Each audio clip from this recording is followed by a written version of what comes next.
Xin chào tất cả các bạn. Hôm nay thì mình sẽ giới thiệu cho các bạn một chiếc cưa xích. Thì đây chính là cái bộ lưỡi xích của nó. Đây. Thì bây giờ mình sẽ mở nó ra. Đây là bộ lưỡi xích còn mới nguyên nhé.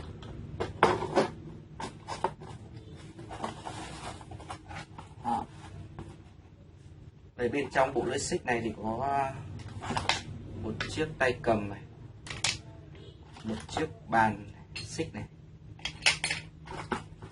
một cái hộp để các bạn có thể cho dầu trong này để thỉnh thoảng có thể tra bảo dưỡng cái bộ xích của mình, một hệ thống ốc vít đinh giữ tô vít. Với cái bộ này thì các bạn có thể tháo lắp một chiếc cưa xích cách dễ dàng, không cần phải thêm bất kỳ một cái phụ trợ nào bên ngoài. Một cái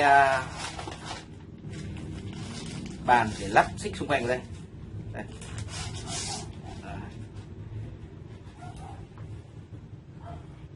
Và tất nhiên là không thể thiếu được bộ xích đúng không ạ? Đây chính là bộ xích của chúng ta.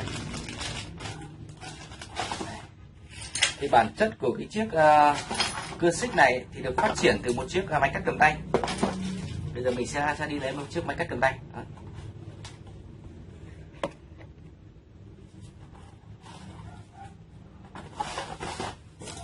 Đây chính là chiếc máy cắt cầm tay đây, cũng mới nguyên. Đây các bạn cho để xem. Bây giờ mình sẽ mở chiếc máy cắt cầm tay ra. Một chiếc bộ máy cắt cầm tay thì bên trong có một chiếc máy cắt này,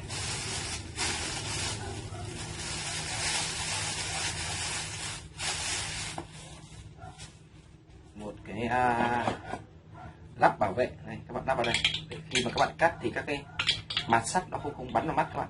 Đây, một cái để mình có thể thay các cái lưỡi cắt cách dễ dàng. Thì bản thân của chiếc cưa xích này thì được phát triển từ một chiếc máy cắt cầm tay như này.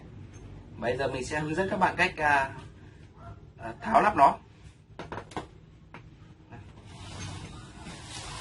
Đầu tiên là các bạn bỏ cái phần chụp đầu của cái máy cắt cầm tay đi, bỏ phần đèn đi nhé. Rồi các bạn lấy cái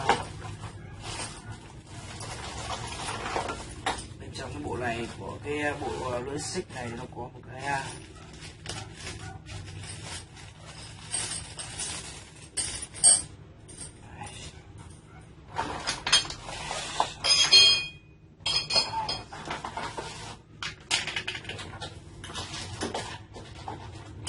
đây, bộ xích đây. Thay vào đó các bạn sẽ lấy cái chụp đầu của cái bộ lưỡi xích này, bạn lắp vào đây. Đó. Sau đó các bạn lắp lại.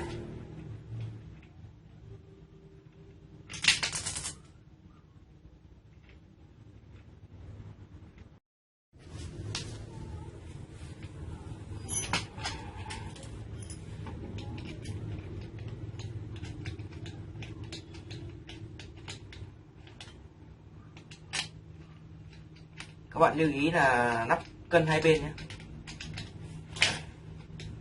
lắp cân hai bên.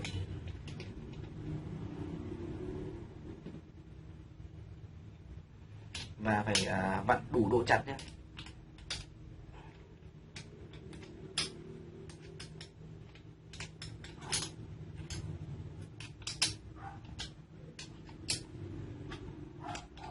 Các bạn mà vặn không chặt thì rất là nguy hiểm. Nhưng mà cưa thì nó sẽ có độ rung.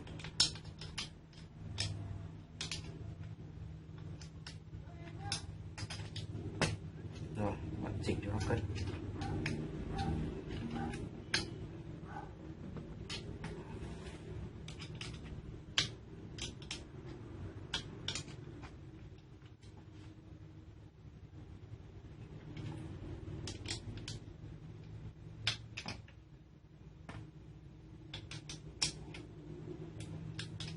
Thứ nhất là vặn cân, thứ hai là vặn chặt.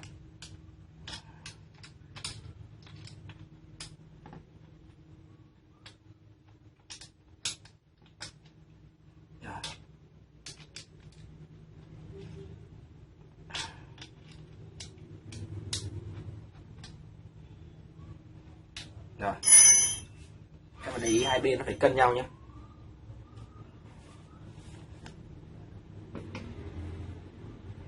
Bước tiếp theo là mình sẽ lắp cái này đây.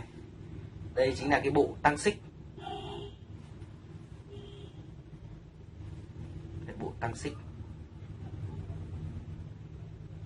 này, lắp vào đây.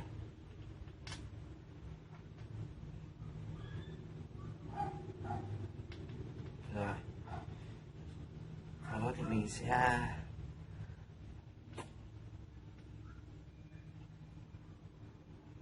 lắp cái bàn xích vào đây. Đây. Sẽ phải lắp hai con ốc vào đây.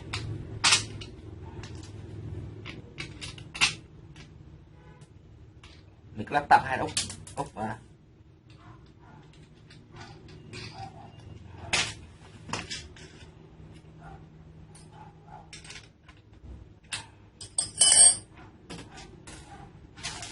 Đây là bộ lưỡi của nó đây, tháo lưỡi ra.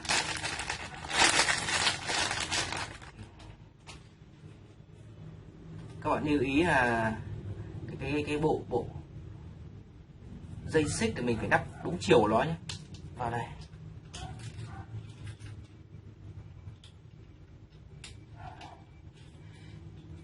Cho nó vào các cái khe này. Đây.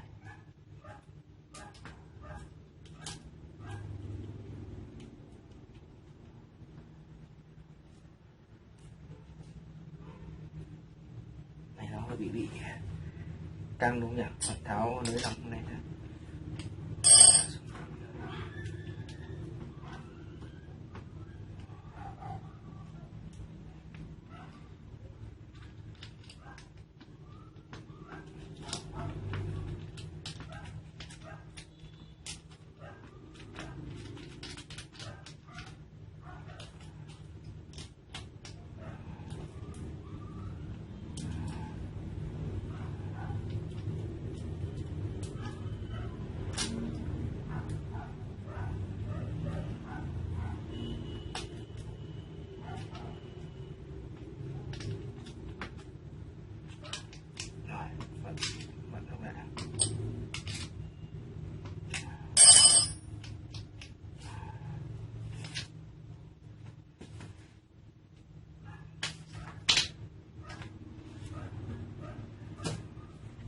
Đây là cái nắp úp bảo vệ. Nắp vào đây.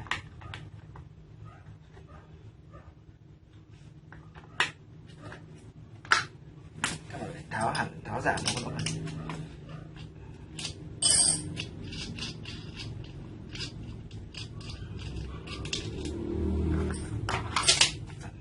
Cho cái nắp bảo vệ đây. Rồi.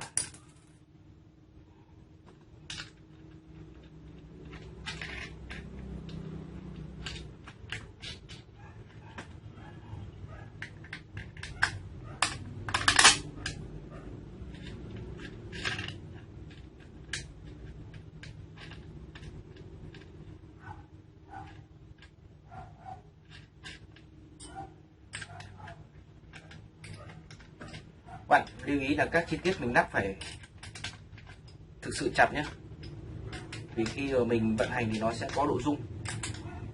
Nếu các bạn không chặt thì rất là nguy hiểm.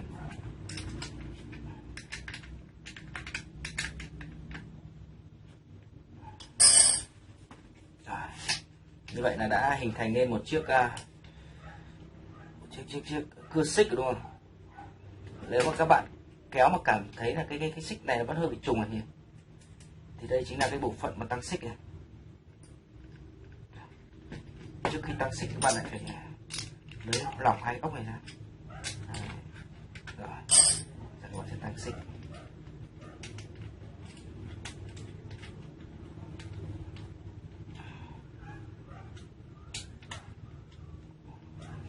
Các bạn tăng xích vừa độ chặt thôi nhé, không nên tăng căng quá. Tất nhiên là không để trùng quá. Đây, vừa độ chặt.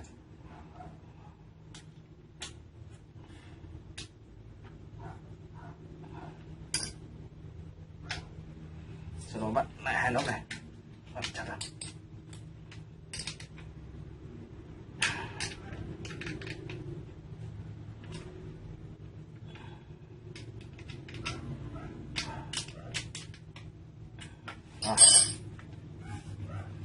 Và công đoạn cuối cùng đó là mình sẽ lắp cái tay cầm vào.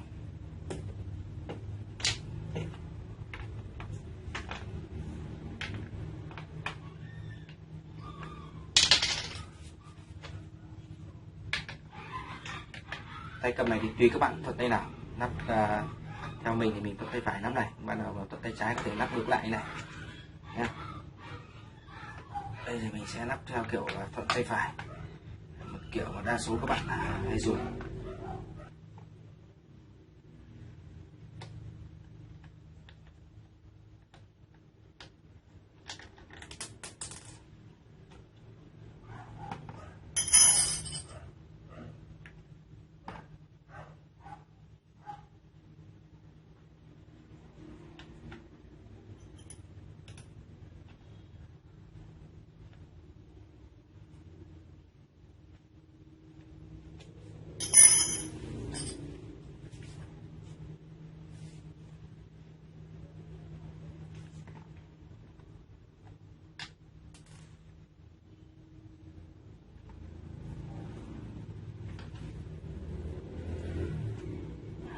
Rồi. Các bạn đi kiểm tra lại các chi tiết lại một lần nữa, đảm bảo tất cả đều phải lắp thực sự chắc chắn. Rồi.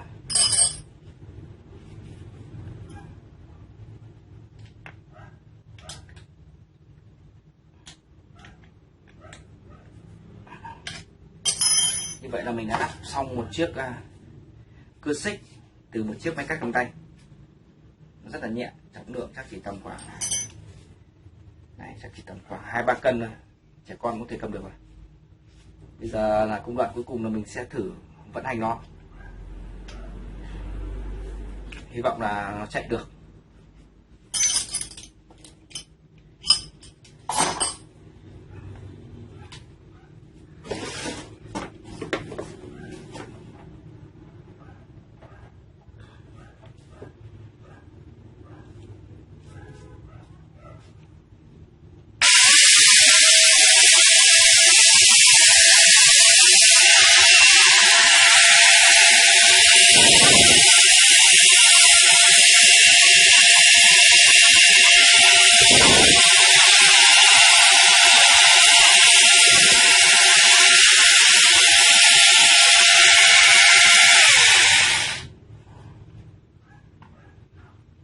Bây giờ thì mình sẽ đi tìm một cái gì đó để cắt thử xem.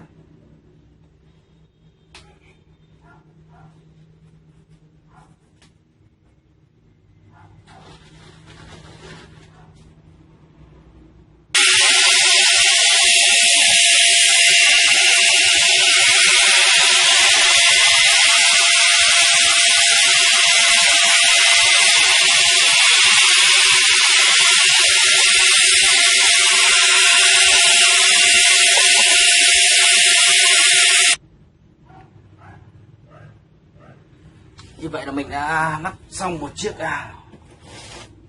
cưa xích rồi, phát triển từ chiếc máy cắt cầm tay.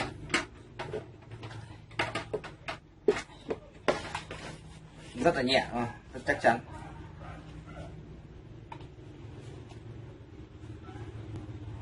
Bây giờ thì mình sẽ lại tháo ra từ bộ phận.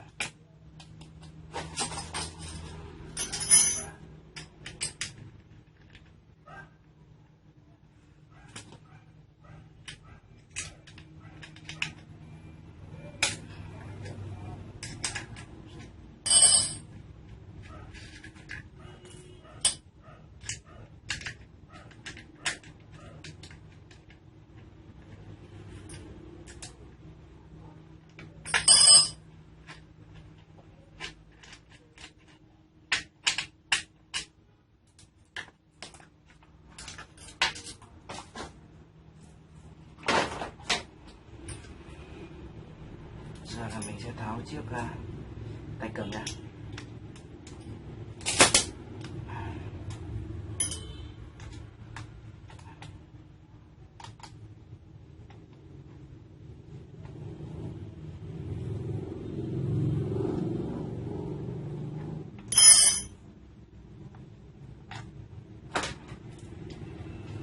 khi mà tháo được hai con ốc ra thì rất dễ dàng để lấy được cái bộ lưỡi cắt ra này.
Giờ thì mình lại dán nó vào vị trí ban đầu. Đây là một chiếc cắt.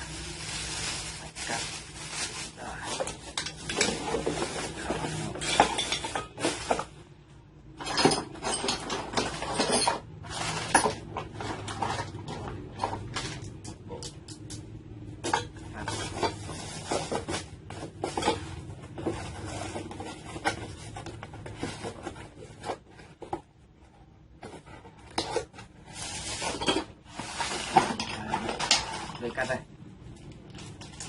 Cho vào đây.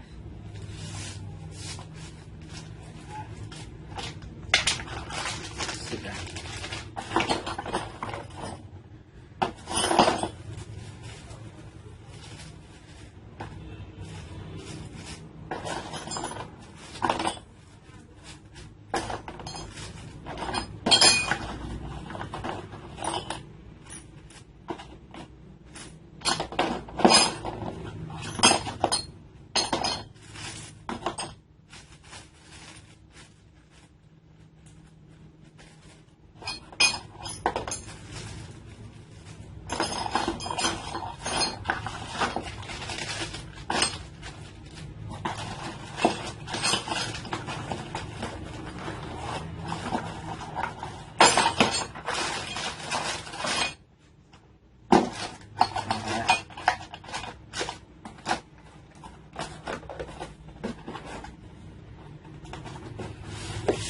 Như vậy là mình đã có một chiếc cưa xích rất là tiện dụng, đúng không? Dùng để cưa gỗ, các bạn nhìn này, cưa gỗ rồi là cưa các vật dụng trong gia đình, cầm rất là tiện. Với một chiếc bộ xích và một chiếc máy cắt cầm tay. Đây bạn xem, với một chiếc máy cắt cầm tay và một chiếc bộ xích thì mình hoàn toàn có thể làm một chiếc cưa xích mini dùng trong gia đình rất là tiện dụng.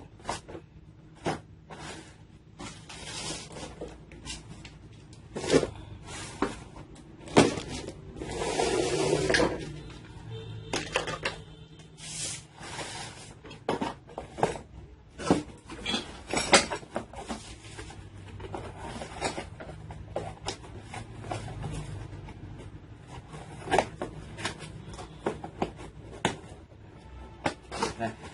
Xin cảm ơn các bạn đã theo dõi.